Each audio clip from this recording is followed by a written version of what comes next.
are so grateful. We are from, as mentioned, we are from the Relief Society organization of the Church of Jesus Christ of Latter-day Saints from the Yaratu branch. So we are so grateful for the Royal Heights Rest Home for allowing us to join you in this Philippine Independence Day celebration. And today we are going to sing a classic love song entitled Kahit Maputi na ang buhok ko. And in English, it is translated as Even If Our Hair Turns Gray.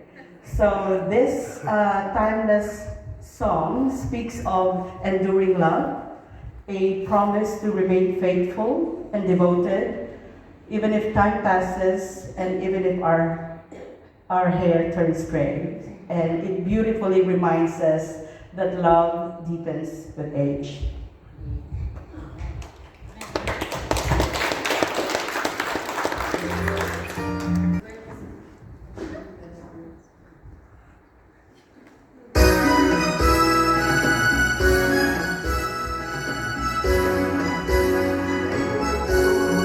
Ay matanda na, sana'y di tayo magbago.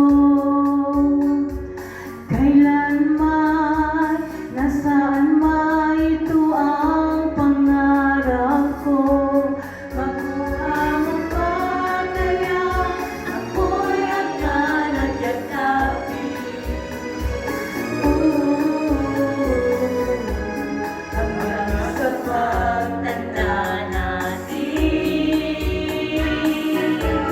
nagtatanong lang sa'yo, ako pa kaya'y ibigin mo? Kahit maputi na ang buhok ko.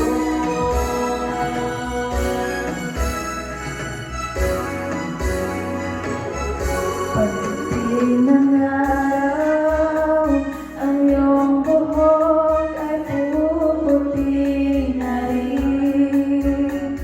Sabay tayo mangangarap ng nakaraan sa atin. Ang nakalipas ay babalik natin. Ipapaalala ko sa'yo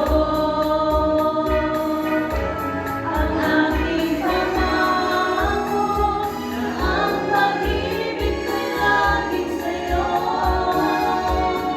Kahit maputi na ang buhok ko.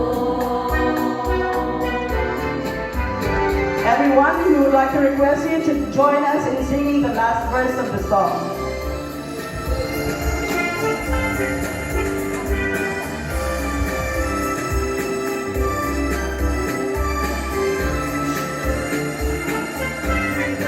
Ang nakalipas ay babalik natin.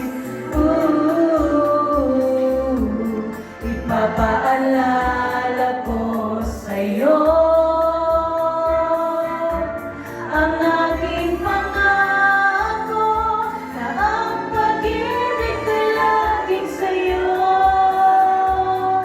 Kahit maputi na ang